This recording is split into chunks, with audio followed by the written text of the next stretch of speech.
अस्सलाम वालेकुम आल संगात संगात दी खैर होवे, हंसते रहो वसते रहो, खुश रहो आबाद रहो। संगात ये अपना सज्जाद गुरबान बहुत अच्छा शहर व शायर है और बहुत अच्छे शहर व शायरी करें दे और ईद के मुताबिक इन्हें शहर व शायरी की है। तो जनाब आपको अपने यूट्यूब का और अपने टिकटॉक का हर हवाला से आप संगात तवज्जो करे सो। सज्जाद भाई खैर हवे संगत से ही बसते रहो भाईजान। कोई ईद के माहौल दो चार शायर लिखन से टिकटॉक पे असा ईद तक इंशाल्लाह चांद रात तक अपलोड करेंदे रहे सो।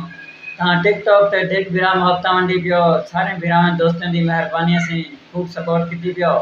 और संगत को रिक्वेस्ट करना चाहूँ कि सही यूट्यूब पे आते सारे यूट्यूब चैनल पे बड़े शायर जरे यानी कि 8-10 मिनट तक होंदन या दोहरे प्रोग्राम होंदन यूट्यूब चैनल होंदन। यूट्यूब चैनल का नाम ही है साजिद याद पोएट्री और उतना ते हफ्ता वंडे सो जरे बिरा ज़्यादा तार लंबे शायर सुनाने के शौकीन होंदन और यूट्यूब पे इंशाल्लाह हफ्ता वंडे माशाल्लाह सही सज्जाद भाई ने अपना अपने बारे सारा को ताकू दसा देते।